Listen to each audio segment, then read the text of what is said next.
Саламатсыздарбы? Эфирде Майдан.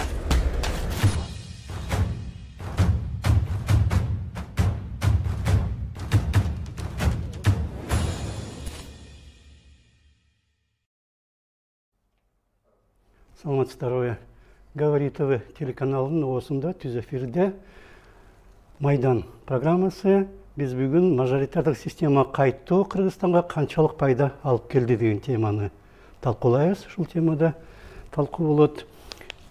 Қатысушылармен мындайынан айта кетейін. Мамбет Жунус Абылов, Борбордук шайлоо комиссиясының төрағасы. 2 жолу олдуңуз ғой, Бир жолу. Бир жолу. 2 жолу элчи олдуңуз. Түркияда, анан Малайзияда. 2 жолу министр еще. Узарбек Жылкыбаев, Борбордук шайлоо комиссиясының азыркы мүчөсү. Бактыбек Жумабаев, Жумагулов, саясаттануучу жана бир кезде БШКнын аппаратын жетектеген Алмаз Ахматалиев, Башкаруу академиясынын ректору, саясаттануучу. Рахмат сиздерге, келгениңиздерге. Мен башында айта кетейин, кандай болоорун биринчи 40 мүнөттө биз ар ким өз пикирин айтат. Маселе боюнча кандай болуп атат, эмне болуп атат, кандай болуш керектиги деген. Андан кийин бир 10 мүнөттө биз бир 4 пикирди угабыз. Телевизорго да чыгат, тексти мен да окуп берем. Ар башка адамдар ушул мажоритардык беркиндейт партиялык система жөнүндө пикирлерин айтат. Ошого силер өз пикириңерди кандай туурабы, туура эмеспи деп айтасыңар. Анан акыркы 10 мүнөттө корутунду сыяктуу ар ким өз сунушун, пикирин айтат. Эмне кылыш керек эле, эмне жаман болуп атат, эмне кандай болгондо жакшы болор эле дегендей. Кимден баштайлы? Ким биринчи сүйлөсүн? Мамбет Жунус. Рахмат сөз бергениңерге. Эми мен ушул сөздү Борбордук шайлоо комиссиясында кызмат өтүп аткан адамдардын баштасак туура деп эсептейт. Себептегенде бүгүнкү шайлоонун биздин коомго тие турган таасири өтө чоң болуп турат. Шайлоо Кыргызстанда, кыргыз элдеринин ичинде анча-мынча түйшөлгөн маселелерди көтөрүп турат. Шайлоо эмне менен бүтүп калат деген маселелер оор болуп атат. Ошондуктан шайлоо комиссиясы кандай даярдык көрүп атат, эмне кылып атат, биз ошолорду угуп, элдеринен кошо биз дагы жооп алгыбыз келип турат. Себептегенде бул ушул шайлоо комиссиясын башкарып турган төрайымы Шайлда Бекованын учурунда шайлоонун жыйынтыгы келип төңкөрүш менен бүткөн. Эсиңерде бар, октябрда, так? Андан кийин шайлоонун дагы бир жыйынтыгы жергиликтүү шайлоонун эмеси жокко чыккан. Азыркыда 2 шаарда. Ошондон эме азыр дагы ушундай боло турган болсо, дагы 3-чү төңкөрүшкө, 4-чү төңкөрүш болуп кетеби деген элде абдан оор суроолор жаралып турат. Ошондуктан мен туура көрсөңөр, бул Узарбек инибизге берелик. Бул шайлоо комиссиясынын мүчөсү катары эмнелерди жасап атат, эмнелер коюп атат, биз угуп туруп башталды да. Дагы 2 ай, 3 айга жакын убакыт бар. Эми ушул даярдык шайлоо комиссиясынын жоопкерчилигинде да бул шайлоонун кандай өтүшү, таза өтпөшү, төңкөрүш менен бүтүшү, төңкөрүш эмес менен бүтүшү бүт шайлоо комиссиясынын колунда. Себептен мен шайлоо комиссиясын башкарган адаммын. Ошондуктан биз пикирди айтып эле коомду эмете бербей, биз ушуларды угалык, ушуларга мамлекет колуна берди бийликти. Ушулар жоопкерчиликтин мойнуна алышты. Ушулар айтышсын, элге түшүндүрсүн. Биз ошону көрөлүк дагы, ошого биз ынансак, ынанбаган жерибизде ошол жерден бүгүн айталык. Мейли. Жарайт. Мен каршы эмесмин. Агайдын сунушун биз да колдойбуз. Рахмат. Биринчиден 29 августта указ чыгып, 28 ноябрга Жогорку Кеңештин депутаттарын шайлоо боюнча даярдык иштери башталды десек болот. Эми бул мен бардыгына кошулбайт элем. Агайдын айткандарын үчүн дегенде жоопкерчилик бир эле Борбордук шайлоо комиссиясында эмес, бул ошол процесске катышкан ар бир субъектте болот да. Партиянын лидерлеринде, талапкерлерде, мамлекеттик органдарда бардыгында укук коргоо органдары бар. Анткени биз шайлоону баягы ар бир шайлоочунун укугун ишке ашырууга шарт түзүп беребиз, ошону аткарабыз да. Анан калгандарын дагы бардыгыбыз биргеликте алып барышыбыз керек. Туура айтып кеттиңиздер, 2 шаар эмес, 3 шаардыкы жокко чыкты. Ош, Бишкек, Токмок шаары. Бул да болсо ошол саясий процесске катышкан субъектилерге сабак болуш керек да. Жөн эле жокко чыккан жок. Бардыгы мойнуна алып, андан кийин сот процесстери да болду. Кээ бирөө мойнуна алып барды, кайра шайлоого катышты. Бул ошол саясий партияларга мындай сабак болуш керек дегенди айтмакчымын. Биз болсо өз тарабыбыздан бардык даярдыкты көрүп атабыз. Азыр маалымдоо иштеринин үчүндө билесиздер, шайлоо быйыл мындай аралаш система менен болгон атат. 36 мандат, 1 мандаттуу, 36 округ менен 1 мандаттуу депутаттар шайланып келет. Округтардан 54 болсо партиялык тизме менен жана ачык преференциалдуу шайлоо деп атабыз. Ошо менен келишет да. Ошондуктан бул дагы көп мындай түшүнүксүз нерселерди жаратышы мүмкүн. Бул жеке эле шайлоочуларга эмес, кээ бир ошол катышып талапкер болом деген жарандарыбыз дагы кээ бирөө түшүнбөй жаткандары бар да. Суроолор менен кайрылып атат. Аны биз азыр коомдук телеканалдан, интернет булактарынан бул боюнча маалыматтарды беребиз. Азыр эми ошол 36 округтарда округдук комиссияларды, шайлоо комиссияларын түзүү иштери жүрүп атат. Азыр аларды түзүш керек, андан кийин ошол округтарда жана талапкерлердин документтерин кабыл алуу башталат.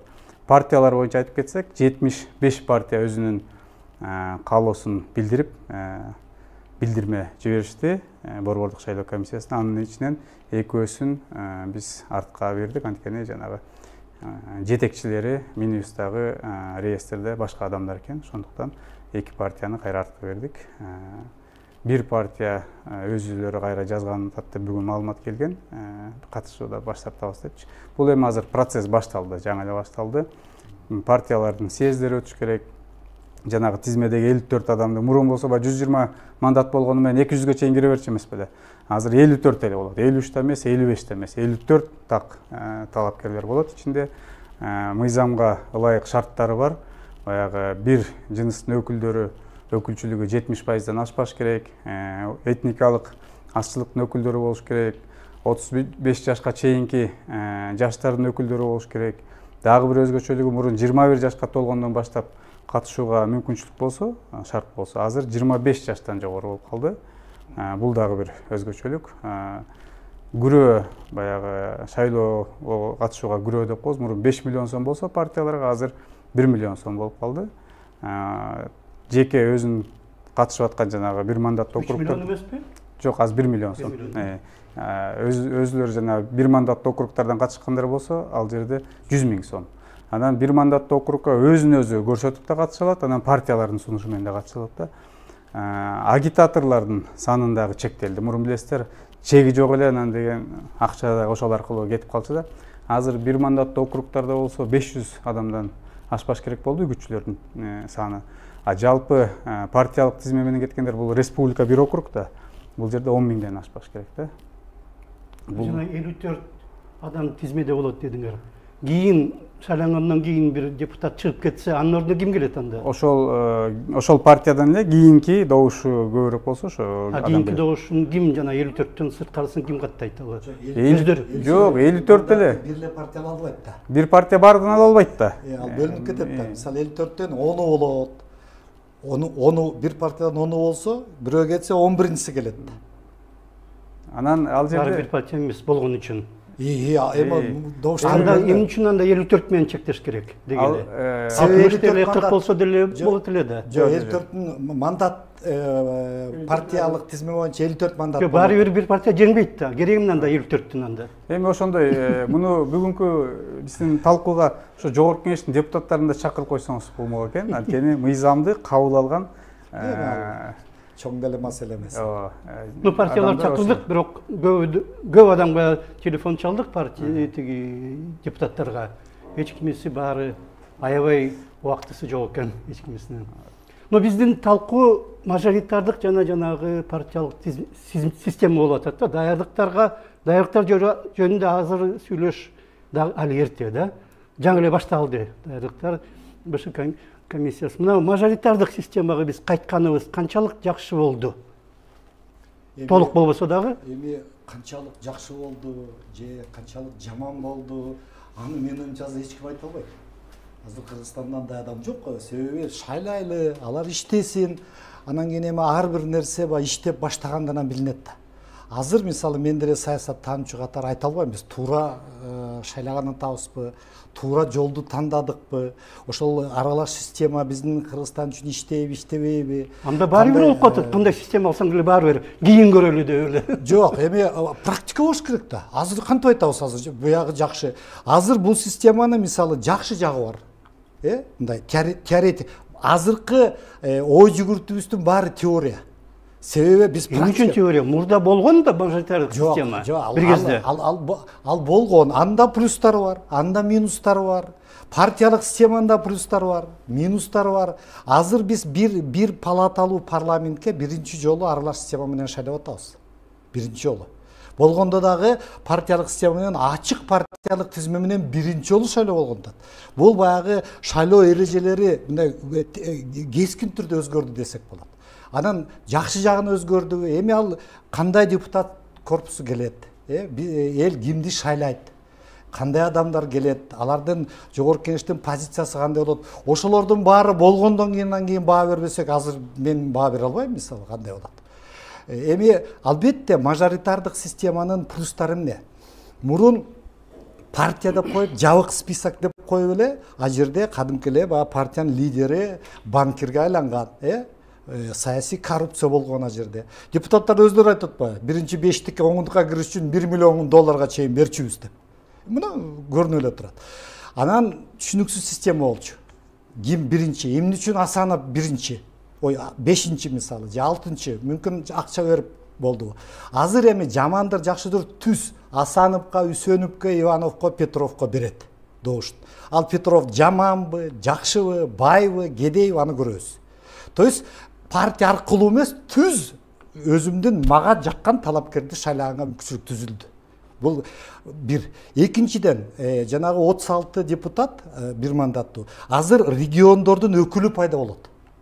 Баары айтып атпайбы? Биздин өкүл ким вообще, мисалы, Көлдүн өкүлү депутаты ким, Лейлектин депутаты ким деп кыйкырып атпадыкпы 5 жыл, мына 10 жылдан бери. Эми конкретно айтабыз. Мына айын. Могу округдун депутаты Асанов, тигиники Петров деп. Ушуна мүмкүнчүлүк түзүлүп атат. Эми албетте жанагы сатып алуу процесси, мүмкүнчүлүктөрү партиялык системада дагы, одномандатында дагы чечилген жок, менин оюмча. Дагы эле сатып алуу, добуш сатуу боло берет. Бирок бир мандаттуу округтардан бир нерсеси жагып атат да. Азыр мисалы 100 000 добуш деп коелучу. Бир округда, орто эсеп менен бөлүнбөдү. Ошого мисалы бир 100 000ден бир 50 000 катышат дейли. 50% катышат дейли. 10 талапкер чыкса, бир округдан 10дон кем чыкпайт, кыргыздын менталитети ошондой. Ошондо примерно бир 5000 голос алган кишиде шанс бар өчкө. Себеби кетет да добуштар чачырап. Экинчи тур деген жок. Туурабы? То есть башкача айтканда биздин практика эсиңерде болсо бир мандаттуу баягы СНПга добуш ошондо мына мен да катышкам. Мен билем мисалы биринчи турда более-менее мындай калыс өтөт экен шайлоо. То есть баягы эми а жерде деле тааныш тиги бар, бирок более-менее калыс. А экинчи тур бул кызылдал акча. Баягы 10 кишиден 2 калгандан кийин экинчи турда кимдин акчасы көп болсо калганы бүт сатып алат экен. Ошол экинчи тур жокто, азыр менин оюмча мындай теоретически болсо дагы мындай бир өтө бай эмес, бирок мындай балда немелерден мүмкүнчүлүгү барбы деп эсептейм. Мүмкүн жаңылышып аткандыр. Ой. А партиялык система эми билбейм, эми преференциальный кылып коюшту. Албетте анын дагы плюстары, анын да минустары бар менин оюмча. Бирок эми бул мындай ат эле калды да пропорциональный деген. Фактически бул мажоритарный эле, одномандатный эле болуп калды. Партиянын ичинде. Эми эмне болот азыр? Бир партиянын ичиндегилер бири-бири менен чабышат. Бири-бирине буттосот. Бири-биринен избирательди сатып ала баштайт. Бул бир. Экинчиден, мисалы Борбордук шайлоо комиссиясы айтат, гендер боюнча бөлүп беребиз деп атат. То есть башкача айтканда аялдардын квотасы өзүнчө саналат. Ошондо эмне болот? 2000 добуш алган аял бир партиядан депутат болушу мүмкүн.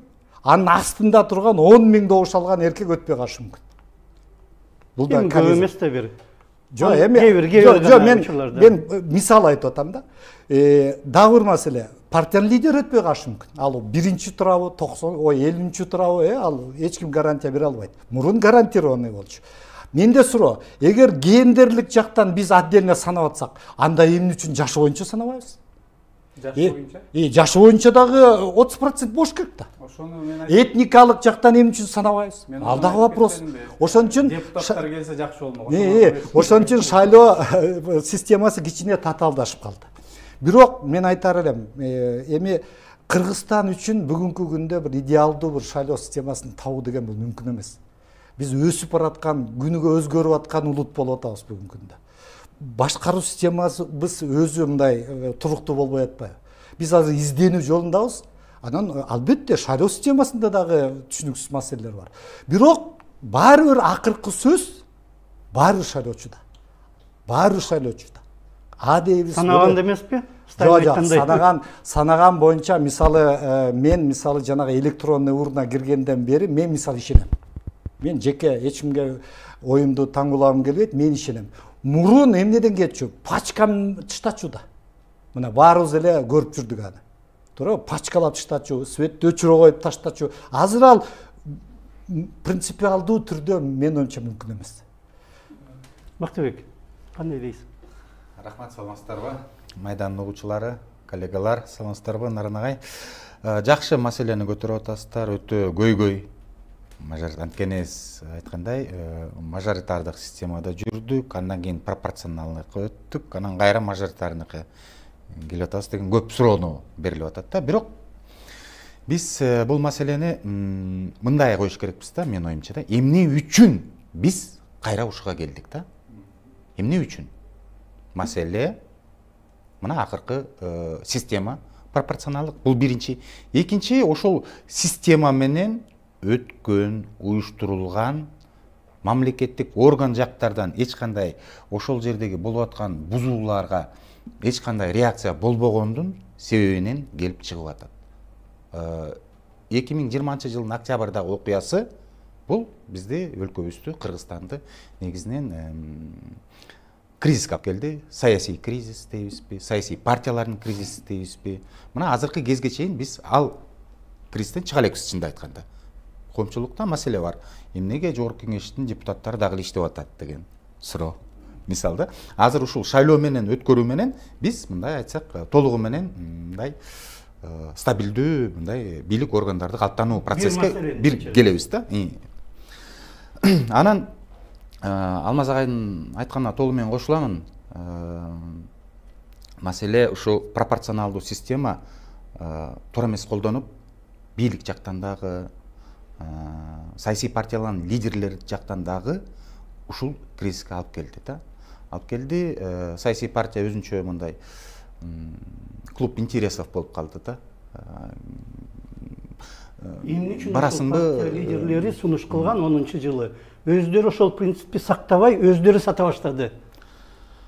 Бул чоң маселе, эми муну саясий партиянын ошол кездеги лидерлерине бериш керек. Бул бир, экинчиден ошол 2010-жылы бийликти алган лидерлер өтө чоң жоопкерчилик алган өзүнүн мойнуна. Анткени ал бийликте мына биз 7-апрелдеги окуясы болду. Жананча балдар каза болду, ата бейит болду. Анын арты менен ош кайгылуу окуялар болуп кетти. Ошо 2010-жылкы ушу пропорционалдык системага келүү. Шайлоо 10-жыл кийин болгондо. Жок, ошонун арты менен эми негизинен болуп атпайбы? Ошо бийлик жок болуп, ошонун арты менен ушундай бийлик талашуулар болуп да. Негизинен да ошо пропорционалдык системага өтүү. Бирок ошону толугу менен ошо пропорционалдык системанын мындай өлкөгө, элге боло турган жакшы бир мүмкүнчүлүктөрүн толугу менен колдонбой койду. Эмне болуп кетти? Бийлик, ошол кездеги бийлик деп мисалы да, президент институту. Президент институту мен бармын бийликте, бирок мен жокмун бийликте. Бирок ошол эле замат мен бармын деп деген механизм, принциптерди колдонуп туруп 7% кылып, 7%тан кийин 9%га чейин көтөрөбүз деген аракеттер болду. 9%, 7% деген бул эмне? Бул деген бийлик органдарга ошол саясий процесске, саясий партиялардын добуштарын алууга, ошол жакка талапкерлерди калыптанууга, ошол жактагы коррупциялык схемага толугу менен катышууга мыйзамдык шарт түзгөн ошол 9%, 7% да. Түшүнүп атасызбы?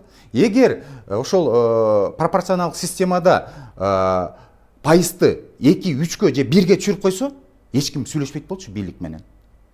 5 мындай чогулмак балдар идеясы болобу, кандай эмелер менен аябай төмөн сүйлөшүп эмеп туруп парламентке кетмек. Парламентке киргенде ошондо бизде мисалы 2% менен десек, 11-12ге жакын саясий партиялар парламентте болмок. Алар өкмөттү калыптоо процессине киришмек. Президенттин функциясы конституция боюнча эле коопсуздук дагы башка кээ бир жактарда тышкы саясаттагы иштер мына нотариальный процесстер болуп калмак. А негизги экономикалык бардык процесстер ошол кездеги калыптанган саясий партияларда болуп калмак да. Бирок андай болбоду. Ошол ал кезде Атамбаев убагында администрация президент катышып атты, Сооронбай Жээнбеков убагында да катышып атты калыптануу процесстерге. Ошонун арты менен мына эл анын бардыгын көрүп атты. Ошонун арты менен мына 20-жылдагы октябрь окуясы болуп кетти. Андан кийинки азыркы бийликтин кылып аткан эмне? Алар ошол кездеги ушу 10 жылдыктын мөөнөттөгү бийлик кетирген каталардын коомчулук наразы болгон маселелерге жооп катары азыр ушул системаларды киргизип атат. Анын арты менен жанагы коррупциялык схеманын арты менен эмне болду? Шайлоочу менен депутаттын байланышы жок болуп калды. Байланыш болуп калды. Саясий партиянын лидери банкир.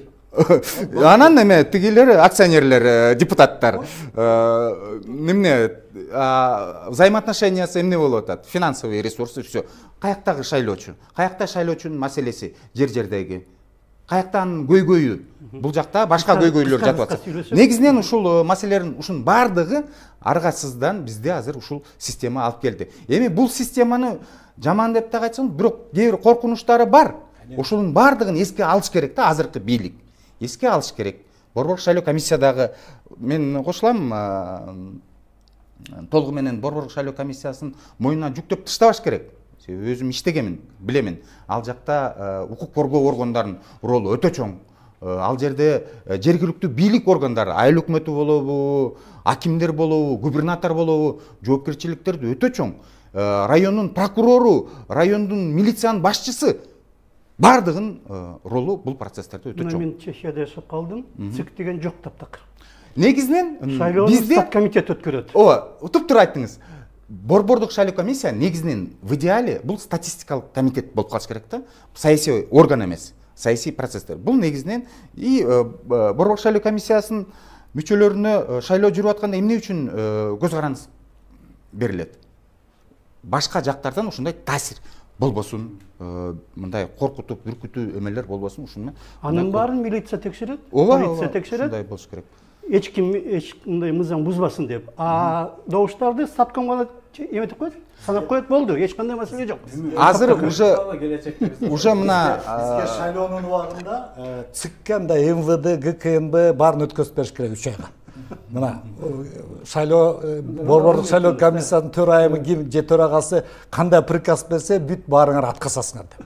Анда ошондо порядок болот. Кезек менен сүйлөшөлүк, Эмени өтө узун сүйлөбөй эметсек регламент менен 2 мүнөт, бирок 2 мүнөттөн көп сүйлөп калып атабыз. Эми 1 мүнөттө сүйлөйлүк. Санап көрсөңөр. Борборлук шайлоо комиссиясынын мүчөсү абдан туура маалымат берди. Себеп дегенде бул жигиттин оозунан чыккан сөз, бул мыйзамдын чегинде айтылган сөз. Калгандарыбыздын оозунан чыккан сөз бул коомчулуктун пикири. Мунун пикири, бул жигиттин пикири, менин пикирим дегендей да. Ошондуктан бүгүн акцентти көбүрөөк бияка берелик. Бул бир. Экинчи, жанагы жакшы эмелерди айтып кетти, толуктап кете турган бир гана жер. Жанагы тосмо өтө турган босогону ылдый түшүрдү 5%, анан жанагы эки аралаш системаны киргизди деп атпайлыкпы. Эмне ушундай болуп кетти дегенде, булардын айткандарына деле кошулса болот. Но бирок бул болуп кеткенин себеби депутаттардын кандай закон кааласа так ошол закон кабыл алышты. Депутаттар булар өзлөрүнө жазышты. Өздөрү үчүн жазышты. Бул эл үчүн эмес, башка үчүн эмес. Себеп дегенде партия менен өтпөй кала турган депутаттар көрдү дагы мажоритарныйга кетиш керек. Мен барып туугандарыма барам, болушка барам, андай эмне. То есть бул деген мына бул эми аты дүйнөгө тараган депутаттар билесиңер эми эмне деп аталат да. Ошолордун эле кайты ушу эмеге кайтып келе турган аракети. Ушул жана ар бир жолун өзлөрүнө ылайыктуу жол булар 3%га түшүрөбүз деп аракет кылышты. Анын маанисин түшүнбөгөндөр ой кокуй деп азыр 1% түшөк дегенде пикир айтылып кетип атат. Ал эми жанагы дүйнө жүзүндө эмне үчүн босогон өйдөрөк коет? Себеп дегенде ирденген гана партиялар, ирденген гана саясий күчтөр коомдо саясий күч катары бир функция аткарат да. Ирденбеген майда чүйдө демелер эч кандай эмеге жарабайт. Ошондуктан бул жанагы бул жигит туура айтып атат. Сал эртерээк 9%га атабыз да. Себептен биягын өтпөй туруп барышыбыз керек. Ошондо гана Кыргызстанда 3, болсо кыйын болсо 4 саясий күч пайда болсо, ошондо саясий атаандаштык пайда болот. Такыр жок болсочу? Жок да. Анан бүгүнкү болсо эме болуп атпайбы? Шылдыңда 75 саясий партия катышып атат. 75 партиянын азыр барып бир жок дегенде 20сы катышып шайлоого катышат. 20сы деген эми мындай да, бул деген шайлоо борбордук шайлоо комиссиясынын баары бир 20 катышабы, 40 катышабы, булар ким катышса ошонун укугун эметип бериш керек. Бирок мына бул мен Малайзияда 5 жыл иштедим. Малайзияда Махаткирдин партиясы 3 партияны бириктирип турат. ОМОНО деп коет. Народный Барисанда ошо ОМОНОсу Кытай, индустар бар. Канча жылдан бери Малайзияны гүлдөтүп отурушат. Турцияда 5 жыл иштеп келдим. Турцияда Ататүрктүн партиясы, бүгүн оппозицияда. Эрдоганын партиясы, анан улутчулардын партиясы. Ана 3 партия. Коом 3 партияны билет. Ушу 3 партиянын тегеринде эметет. Ушу Кыргызстанда ошол системага келе албай атабыз, ошондуктан биз кыйналып турабыз. Эми мен бул жигитке дагы кеңеш катары айта турган нерсе да. Бул шайлоо комиссиясы жөн эле статистикалык ролду ойнобойт да. Шайлоо комиссиясы ушу саясий процесстин башында турган орган. Ошол шайлоо комиссиясынын укугу бар. Жанагы күч органдарын, башкаларды, тиешелүү органдарды ошого иштеткенге, шайлоо комиссиясынын талабы менен өкмөт токтом кабыл алып бериш керек. Ошол токтомдо КГБсы дагы, МВДсы дагы, соту дагы, бардыгы ошол Центризбиркомго баш ийет. Ошондо сот баш ийбейт го. Баш ийет. Эмне үчүн баш ийет? Айтып берейинби? 2 күндүн ичинде сот чечим чыгарыш керек. Булар кайрылгандан кийин. 2 күнсүз попробуй 2 күндөн ашпай. Бул шайлоо комиссиясы ошо мыйзамды алат дагы, ошонун негизинде календарный план түзүп туруп колуна карматат. Ошо менен бардыгы шайлоо комиссиясынын түзгөн планы менен иштейт.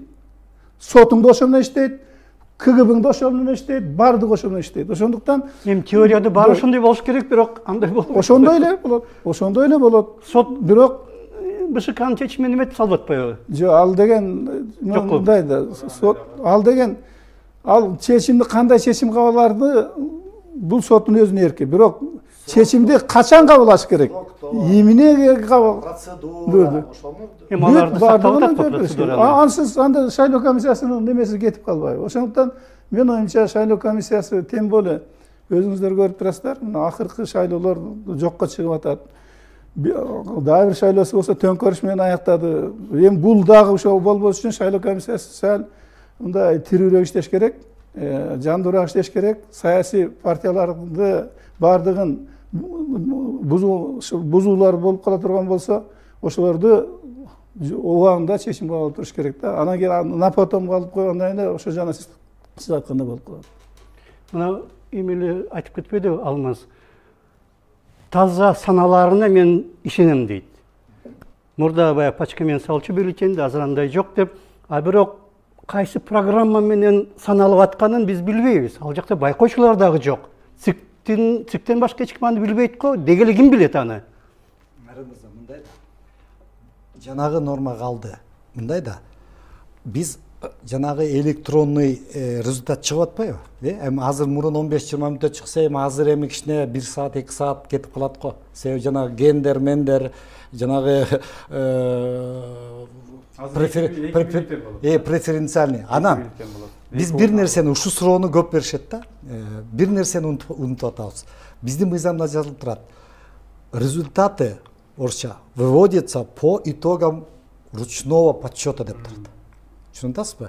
То есть мониторго чыкты бир участокто, результаттар. Анан наблюдательдердин баары, өкүлдөрдүн баары отуруп алып туруп санайт. Анан кийин ар бир партиянын өкүлүнө же талапкердин өкүлүнө ручной подсчеттукун берет. Ошол жерде болуп кетпейби болмолу? Жок, ал жерде айырма болуп калса, айырма деген башка. Жок.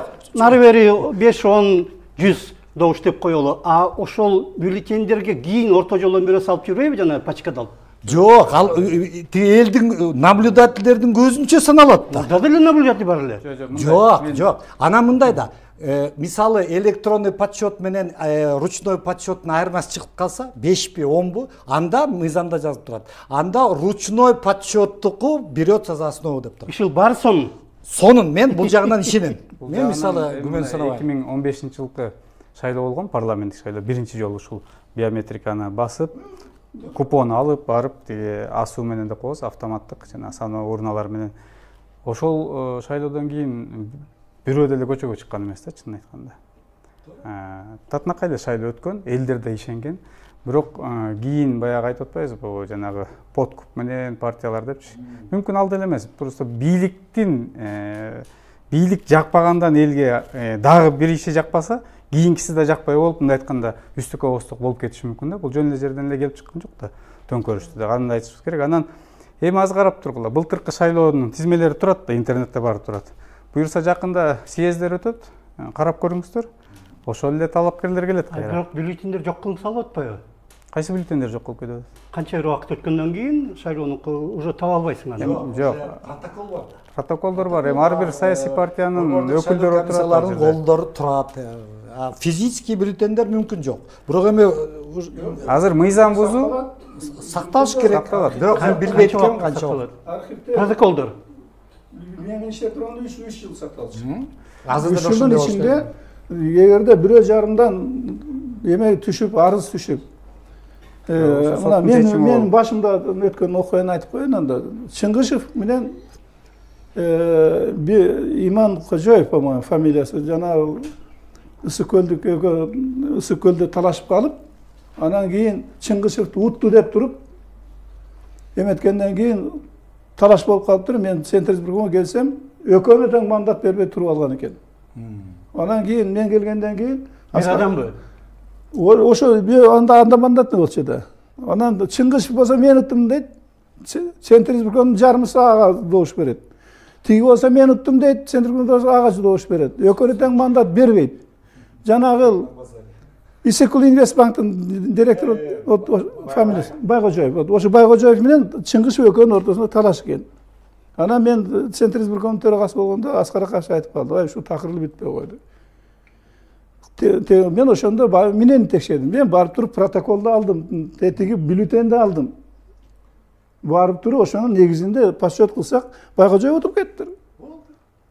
Болду, ошо Байгожоев 1 жыл депутат мандаты жок жүрдү. 1 жылдан кийин мен Эми ошол 1 жыл бою ошону соттошот. Кишти эч ким жазган эмеспи? Жок, ал соттошот. Ал убакта ушундай. Сотко берет да. Райондук сотко берсе, райондук сот бир чечим чыгарат. Тияны бар бир чечим чыгарат. Регулируется. Так, ошол менен тиги Чыңгышев утулуп калган, бирок тиги бердиртпей туруп алганда, эски премьер катары өзүнүн эмеси менен. Мына ошондуктан мына Байгожоевду мына ошо архивден алуу менен биз карап текшерип чыгабыз. Азыр мөөнөттөр так жазылган. Ошол талапкер эгер каршы болсо, мисалы участкалык шайлоо комиссиянын баягы подсчетуна каршы болсо, ал аймактык шайлоо комиссияга, азыр эми округдук шайлоо комиссияга берет. Анын чечимине каршы болсо, борбордук шайлоо комиссиясына берет.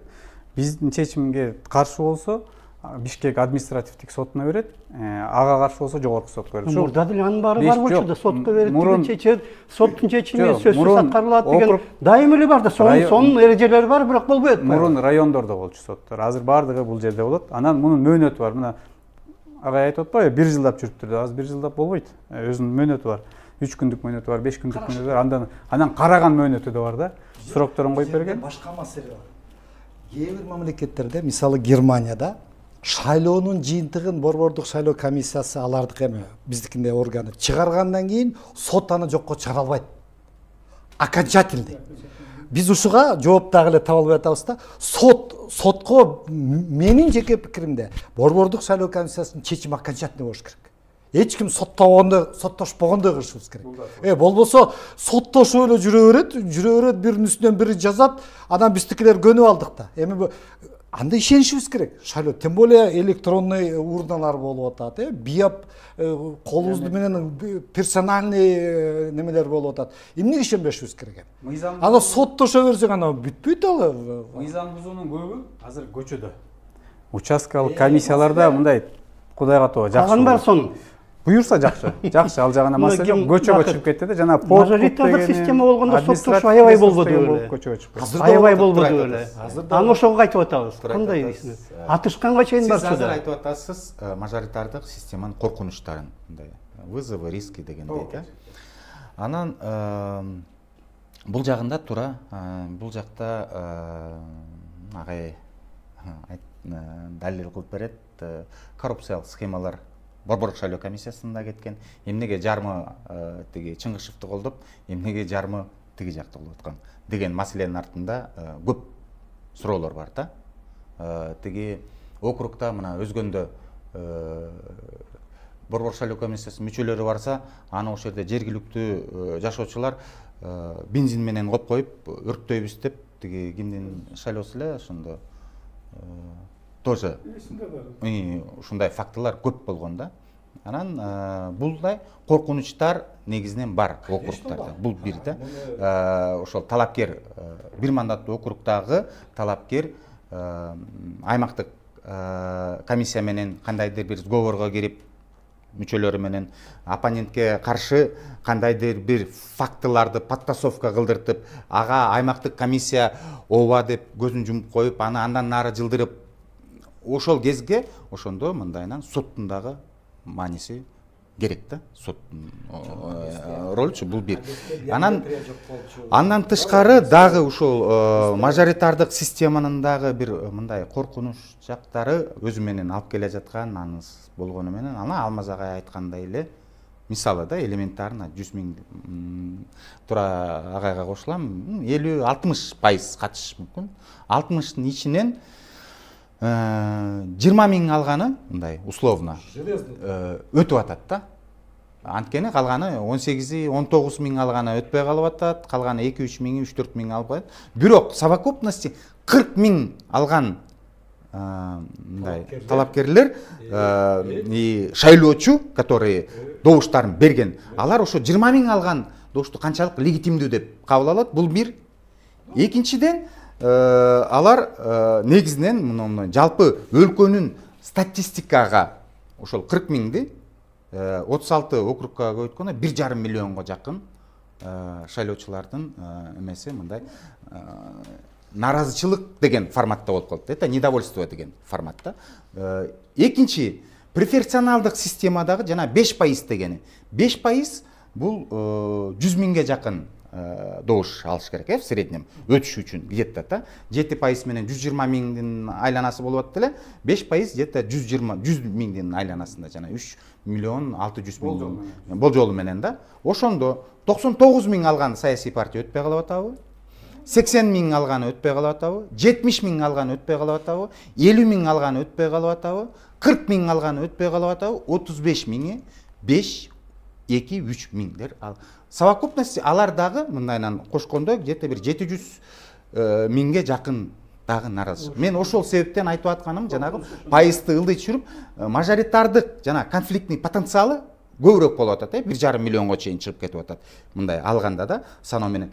Бирок ошону мындай жаап кое турган жана пропорционалдык система 2% менен болсо, ал жакта все таки саясий партиялар да күчтөр да, ошондо саясий партиялар мындай ошол мындай конфликтный мажоритардык системаны мындай басып коет эле и жанагы мындай кандайдыр бир курч этаптарга өтүп кетпейт деген мындай ушул мыйзамдын кабыл алышына токтолуп кетейинчи. Бул президент сунушталган мыйзам болду да, конституциялык мыйзам. Кыргыз Республикасынын президентин жана жогорку кеңештин депутаттарын шайлоо жөнүндө мыйзамды президент тарабынан сунушталды жогорку кеңешке. Анан бул жерде президенттин сунушунда 3% болчу. Муну айтып кетишибиз керек. Анан жанагы преференциялы эмес, бул катуу тизме, жабык тизме деп коебуз. Бул жанагы кээ бир саясатчылар айтып атпайбы, бул партиянын өнүгүшүн, партиялык институтты талкалаган калпар депчи. Бул президенттин сунушу эмес да. Муну айта кетишибиз керек. 35 мандат, анан 55 болчу. Ошол талкуу маалында, убагында 36 мандат болду. Андан кийин 54 болду да, анан жана ачык тизме деген болду да, анан 5% болду да. Муну ошондуктан жана жогорку кеңештин депутаттары да келсин деп атканым ошо болчу да. Анткени бул депутаттардын сунушу менен, депутаттардын колу менен кабыл алынды. Кээ бирөө кечеге айтып кетишти Азаттыкта, бул торг болду, кандайдыр бир жабык системага караганда ачык система. Менин жеке пикиримде депутаттар абдан туура кылды. Абдан туура кылды, муну да көрөлү.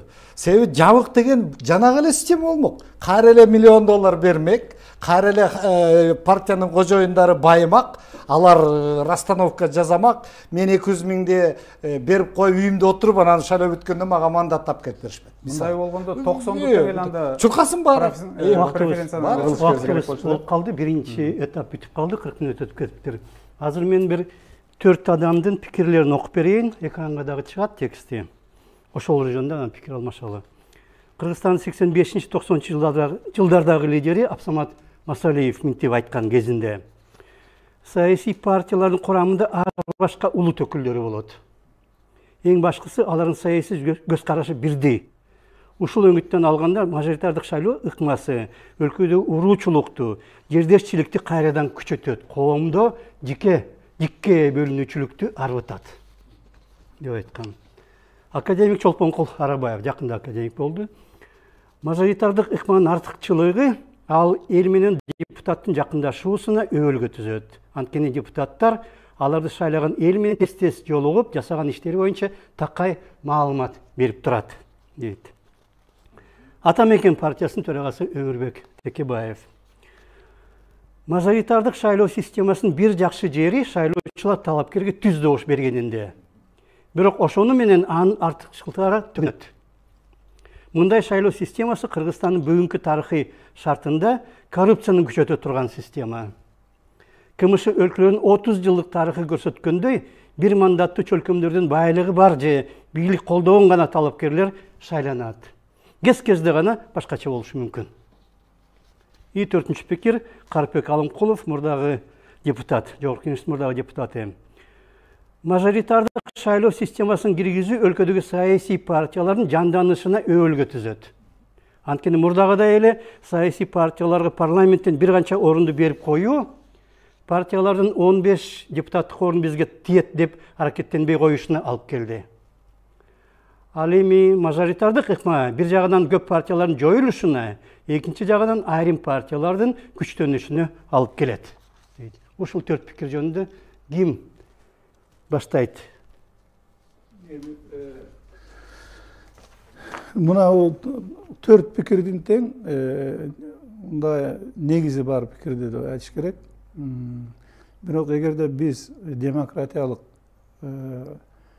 нукта өнүккөнгө бет буруп алгандан кийин биз коомдо саясий күчтөрдү өнүгүшүнө жол ачыш керек. Саясий күчтөр качан өнүгөт? Качан саясий партиялардын ушу бийликке келишине мүмкүнчүлүк түзүлүп, бийликке атаандаштык болушуна мүмкүнчүлүк түзүлүп, ошолордун ирденишине мүмкүнчүлүк түзүлгөндө гана болот. Мажоритардык системада бир гана артыкчылык жанагы жердеги өзүнүн шайлоочулары менен ошонун кызыкчыларын эметет да, ошо байланыштырат. Бир гана ошол коркунуч үчүн бул жигит абдан туура айтып атат да, абдан коркунучтуу жери бар. Ал жерде урууга бөлүнүп кетиши мүмкүн, жердешчиликке бөлүнүп кетиши мүмкүн. Азыр бизде дагы бир проблема бар, чорныйлар деп коет. Чорныйлар келип атып минип алышы мүмкүн ошол эмелерди, түшүнүп атасыздарбы? Поэтому абдан коркунучтуу, сиз туура айтып атасыз. Ошондуктан менин оюмча бизден демократияга бет бургандан кийин партияларды ирдентишибиз керек дагы. Мына азыр өзүңүздөр байкаңыздарчы, Кыргызстанда брендовый партиялар пайда болуп калды да. Мисалы үчүн Атамекен, бул эч ким кошулбайт. Утулса да өзү жүрөт. Бренд, Атамекенден бренд бар. Жаманбы, жакшыбы? Арнамыз. Кыска Да, Арнамыз бренд, башка бренд. То есть ушундай брендовый партиялар барып бутуна туруп кетсе, анан кийин Америкадай болуп, жана демократтар, республиканецтер деп, болбосо Турциядай болуп туруп тиги эме деп, жанагы Народный республиканский партия, болбосо жана Ак партия, болбосо жана Улутчул партия деп эметип калганда, анан биз ошондо туура өнүгөбүз деп эсептейм. 2 мүнөттөн ашык сүйлөбөсөк. Преференциалдык ыкманы партиялык тизмеге колдонгон, менин жеке пикиримде, партияларды жок кылганга алып келет акыры. Себеби мурун жабык системада партиянын лидери бир какой-то ролду ойночу. Идеология, ал тандачу, начар киши сөз тийип калат деп. Азыр андай болбойт. Биз артык кылабыз деп, партиялык системаны колдойбуз деп туруп тыртык кылып алдык менин оюмча. Преференциалдык шайлоо деген, ал мен любой партияга кирем, депутат болуп келсем, мен ал партиянын лидерине айтам, кечирип кой, сен вообще сенин партияң менен башка партия менен өтмөкмүн. То есть башкача айтканда, партиялык системанын фундаменти өсүшүнө бул система тескерисинче менин жеке пикиримде соккун урат. Бул бир. Андай болбош үчүн партия жакшы партия болуш керек эле. Жакшы партия жакын арада Кыргызстанда пайда болбойт. Менин жеке пикиримде. Бизде партия 30 жылдан бери пайда болбогон партия азыр пайда болмок беле. Ошон үчүн мен айтам. Анан бир пикир кетпедиби, мажоритардыкта коррупция деп. Партиялык системада накты коррупция ошол жерде болбоду. Азыр мажоритарныйда келесөө болсо дагы, кечирип коелу, акылдуу болсо дагы ал элге чыгат, айла жок. Сүйлөйт, суроого жооп берет. Эл эми текшерет, бул сүйлөгөндү билет экен, билими бар экен, же болбосо келесөө экен деп айтат. А жерде эч ким билген жок да, жалгыз лидери жүрөт, бир эки мисалы бир тыңыраак сүйлөгөн чеченди алып алып. Калгандар жөн үйүндө отуруп акчасын берип коюп. Мына накта коррупция партиялык системада болду да. Жанагы депутаттар өзү айтып атпайбы, 1 миллион долларга чейин берди. Бул не коррупция эмеспи? Кыска эметсек. Ошон үчүн менин оюмча экөөнүн тең, минустары бар, плюстары бар. Мен дагы жана башында айткан тезистерди айткым келип атат. Азыр эч ким айта албайт кайсынысы жакшы. Тажрыйба керек. 1-2 коррупционер депутаттын айткан сөзүн 100% албашыбыз керек да. Мүмкүн бир экөө бергендер. Мен мисалы партиялык тизме менен болгом. Ошол эле бир регион, районубуздан добуш алып, ошак менен иштеп, мамиле болуп бүгүнкү күнгө чейин жүрөбүз. Же болбосо эмне баары эле үйүндө жатса партияга добуш бермек беле. Ушундай эле региондордон Лейлектин деле депутаттары бар болчу партияда, Караколдуку деле бар болчу, Таластыкы деле бар. Бул мындай элди мындай кандай десем бир бурмалоо да. Анан жана бир мандаттыкты эл каалап атат, эл каалабай эле, саясатчылар эле каалайт да. Анан элдин атынан эле жамынып, ушундай айта берет да. Негизи наразычылык элден чыккан да, наразычылык. Элден чыгат, бирок ошону мындай детонаторлор бар да, берчү кишилер бар да ошону дагы. Муну келечекте биз кайра партийный системага келебиз, келечекте. Бир шайлоо болобу, 2 шайлоо болобу. Жок болот деп атпайбы алмаз. Буга келишибиз керек да. Анткени дүйнөлүк тенденция ошого бартат. Бирок бул шайлоону да көрүшүбүз керек. Бүгүнкү күндө жанагы бир округтар боюнча Актала, Жумгал, Кочкор болуп бир округ болот, элестетсеңиздер. Анан ошол жерде кээ бир, мисалы бул 3 тең район бирдей да. Кээ бир жерде бир район чоң болот экенде кичинекей болуп калды, жанындагысы жандоочу. Азыр эле неде боюшса чыгып атат. Эмнеге бизди булар менен кошуп койдуңар? Район болуп бөлүнчү элек. Дети 2005-жылдары мүмкүн бөлүнүшчү. Кудай катуу андан бери тынчып калган. Азыр ууручулук башталат. Ушундан башталат да.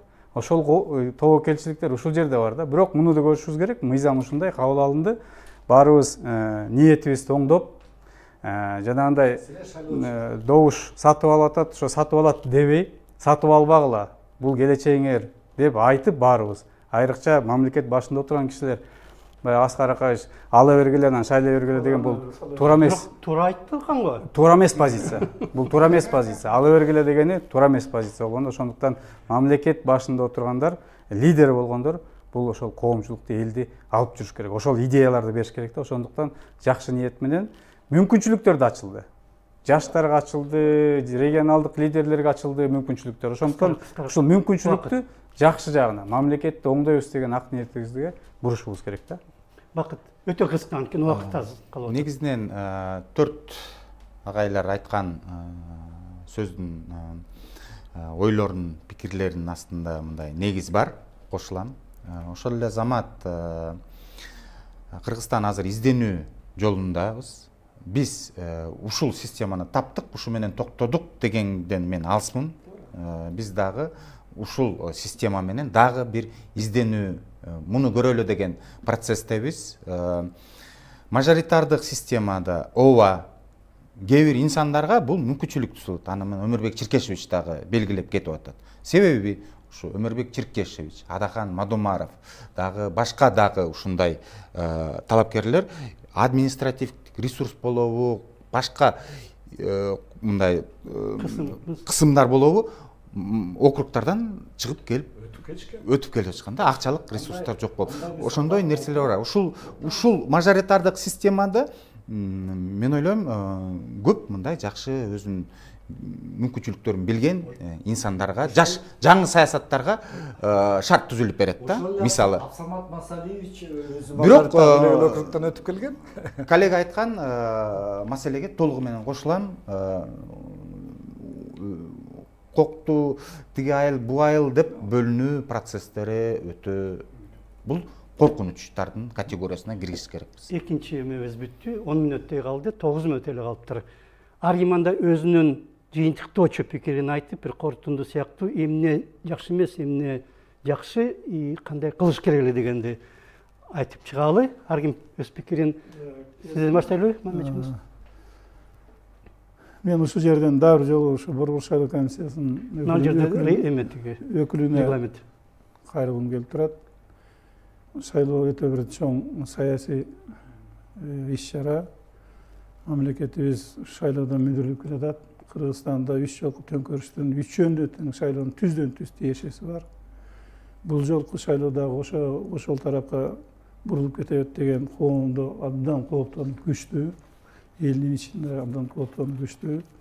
Ошондуктан жоопкерчилик силердин мойнуңарда тургандан кийин ушундай бир жаман жолго барбас үчүн алдын ала абдан бир мындай тыкыр анализдеп иштегениңерге деген мен каалайт элем. Себеп дегенде мен өзүм муну баштан өткөргөн адам катары бул оңой болтурган иш эмес. Ошондуктан тем более силерге кыйыныраак болуп калды.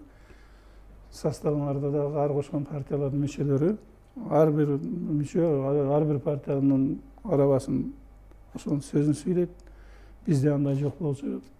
Бизде сәл оңоюраак эле да чечим кабыл алыш. Анан ошондуктан ошого карабастан бир устойчивый бир жакшы кесипкөй адамдар чогулуп алып, шайлоону тынч өткөргөнгөрдү мен каалайт элем.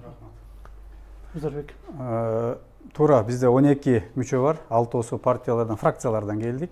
Бирок мен СДПК фракциясынан келгеним менен бүгүнкү күндө СДПК партиясы шайлоого катышпай эле. Республика Ата журт партиясынын фракциясынан бирөө келди, ал партия катышпай эле. Ата мекенден катышкан өкүлү, ал ата мекен менен деле бүгүн байланышы жок. Бирбол фракциясынан келди, Бирбол сунуш да берген жок, ошондуктан биз калыс иштеп беребиз деп ишенебиз. Мен өзүм жеке өзүмө ишенем. Мыйзам талабын аткарып, анан бул эми саясий орган болгону туура айтып атасыз. Кээде мындай саясий чечимдерге да башыбыз керек. Ошондо мен өзүм баягы кыргыз мамлекетинин кызыкчылыгына туруп берем деп ишенем. Анан эми саясий партиянын өкүлдөрүнө, талапкерлерге биз кайрылып жатсак, дагы бир сери кайрылып кетебиз.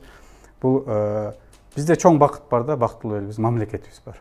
Ошол мамлекеттүүлүктү эч качан унутпай, биринчи максат ошону коюшубуз керек дагы. Ошол саясий процесстерге катышып атканда ошол мамлекетке кандай жардам беребиз деген максат менен барсак, анда маселе болбойт.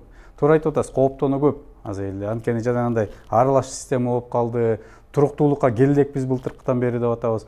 Ошондуктан бул жеке баягы амбицияларды эмес, мамлекетти ойлоп барсак, ошо катышкандын баардыгы, анда баардыгы жакшы болот. Анан эң негизгиси ниетти оңдошубуз керек да. Буюрса жакшы болот деп, таза шайлоо болот, жакшы билимдүү патриот депутаттарыбызды шайлайбыз деп ишенем. Ошого барышыбыз керек. Жаштарды чакырып кетем айрыкча. Жаштар активдүү катышкыла дагы шайлоого. И мындай айтканда саясий күрөшкө аралашыш керек. Дайым ошондой болгондо азыр деле кимди болбосун сурасаң деле МВДнин деле КГБнин баарын айтсаң ушундай биз аны жазай албайбыз, анткени баланча мыйзам бар, түкүнчө норма бар дейт. Ошол норманы аткарып атабы, аткарган жокпу, ал жөнүндө сүйлөбөйт. Баары эле ушинтип сүйлөйбүз, бирок жыйынтыгында башкача болуп калып атат. Менин жеке пикиримде Борбордук шайлоо комиссиясынан бул шайлоодо албетте калыстык керек, бирок чечкиндүүлүк керек болот. Биз мындай ашыпка кетип атабыз да, мына Узар мырза абдан жакшы айтты. Азыр мурун бүт жанагы мыйзам бузуулардын баары участоктун ичинде болсо, свет өчүрүп, бюллетендерди таштаган жалгыз эле метод ошо болчу да. Туурабы? Анан бурмалап койчу, көз жумчу бийлик и так далее. Азыр участоктун ичинде мындай мыйзам бузуу деле минимальный болуп калды. Азыр мыйзам бузуунун баары ошол эшикте болуп калды. Жана акча берүү, акча алуу дегендин баары. Эми эмне кылыш керек? Эмне кылыш керек? Менин оюмча, биринчиден Борбор шайлоо комиссиясы чечкиндүү болуш керек. Алар күтпөш керек. Сигнал келдиби? Азыр Facebook, соцсет тармактар бар, туурабы? Баланча ушундай болуп атат деп видео чыктыбы, сразу реагировать этиш керек дагы МВД барып туруп, обнародовать этип туруп, эртеси ал кандидатты алсаш керек. Биздики шайлоо бүткөнгө чейин күтүп, жанагылардын баары кайнап, бири-бири менен уже согушуп, атышып бүткөндөн кийин анан шайлоо комиссиясы чечим кабыл алып атпайбы. Азыр партияны дагы, талапкерди дагы вовремя алып туруш керек. Мейли мүмкүн кээ бир чечимдер калыс эмес болуп калышы мүмкүн. Бирок целом убагында алынып, убагында жок кылып ошол талапкерди алып коюп турса, менин оюмча ошондо гана эл мындай кокуй дейт. А болбосо аягына чейин чыксак анда баягы эле болот. Кайра баягы бири-бирине жазат, чабышат, урушат дегендей. Ошону колдош керек менин оюмча. Өздөрү ошону уюштуруп аткан болсочу, ага кандай ишеним бар? Ким өздөрү? Ошол эле. Жок, мисалы менин шайлоо комиссиялары же ошол. Жок, шайлоо комиссиялары алар көп деле кызыктар эмес. Шайлоо комиссиясы деле. Мурда деле ошондой, дайым эле ошондой болгон. Жок, азыр мен айтып атпаймынбы. Сиз айтып аткандын баары электронный урна киргенден кийин жоголду деп атам. Ушуну түшүнүңүзчү. Жоголду, алар эчтеке кыла албайт. Мен ишенбейм. Мен ишенем. Ошол заманга түшүп калгансыз. Ошол жакты эле унута албайсыз. Мен ишенем мисалы. Жок, дайым ошентип айтылат, дайым ошондой мынакей эреже, мынакей закон дейт. Маселе азыр сатып алуу, добуш сатууну кантип бөгөт коебуз. Башка анан эми административдик ресурс деле эчтеке чечпейт. Кимдин авторитети болбосо ал кайдагы кайсы партияга чуркайт. Азыркы ротациядан кийин азыр ал административный ресурс мурун деле көп ролду ойночу эмес. Биз жөн эле баягы мурун ойночу эмес. Баарын эмне кылам десе чечип койчу да администрация. Жак. Андай эмес. Былтыр шайлоодо Биримдик партиясында дээрлик мамлекеттик кызматты иштегендер кандидат болуп барып алышты да. Убактылуу токтотуп коюпчу өзүнүн кызматын. Ошол административдик ресурсту алчу. Министрлер барып алды, аппарат президентinde иштегендер барып алды. Бул администрация азыр мыйзам боюнча ал жок. Узар мырза. Убакыт. Былтыркы шайлоону административдик ресурс чечкен жок. Былтыркы шайлоону акча чечти. Өкмөт чечти. Жок, административный эчтеке чечкен. Акча чечти, болду. Сатып алды. 2 минут. Эми негизинен Алмаз агай айтып аткан, Узар мырза айтып атканына кошулам. Шайлоо системасы толугу менен таза болду. Эгер жанагы саноо боюнча бюллетендерди шайлоо участкаларында кандайдыр бир фальсификацияга катышуу процесстерди толугу менен бөгөт коюлган да. Коюлган, ооба. Бул чоң иш кылынган. Бирок мындай биз суроого жооп бериш керекпиз да. Ооба, ал жагынан бөгөт коюлду. Мына агай айтып атат, шайлоонун жыйынтыгы менен төңкөрүштөр болуп кетип атат деп да. Эмне үчүн шайлоонун жыйынтыгы менен төңкөрүштөр болуп кетип атат? Бурмалоо эмес. Бул жерде терең маселе турат. Бул жерде ошол бийлик органдары, президент баш болуп, парламентти башкарам деген демилге ниет менен койгон арты менен ушул процесстер болуп кетип аткан да. Түшүнүп атасызбы? Азыр эми мындай да. Мына азыркы жергиликтүү кеңештердин арасынан Борбор шайлоо комиссиясынын позициясын, ошол эле жергиликтүү бийлик органдарындагы укук коргоо органдарынын позициясын карасак, Ош, Бишкек, Токмоктун жанагы подкуп боюнча административдик ресурстарда болгон, ошону жокко чыгаруу бул Кыргызстан тарыхында биринчи прецедент болду. Эгер ушундай механизмдер менен, ушундай принциптер менен, ушундай баалуулуктар менен борбордук шайлоо комиссиясы, бийлик органдары ушу парламенттик шайлоого дагы ушундай мындай мамиле кылса, мен ойлойм, шайлоо таза эле өтөт. При но деген ушулар. Убактыбыз аяктап калды. Рахмат силерге. Биз бүгүн мажоритардык системага кайтуу Кыргызстан үчүн пайдалуу болду деген темада талкуу өткөрдүк. Мен дагы бир жолу тааныштырып кетейин кимдер катышканын. Мамбет Жунус Абылов, борбордук шайлоо комиссиясынын мурдагы төрагасы. Узарбек Жылкыбаев, борбордук шайлоо комиссиясынын азыркы мүчөсү. Бакытбек Жумагулов, борбордук шайлоо комиссиясынын аппараттынын мурдагы жетекчиси жана саясаттануучу, жана дагы бир саясаттануучу Алмаз Акматалиев, башкаруу комиссиясынын ректору. Рахмат силерге баарыңыздарга. Саламатта болуңуздар. Саламатсыздарбы? Эфирде Майдан.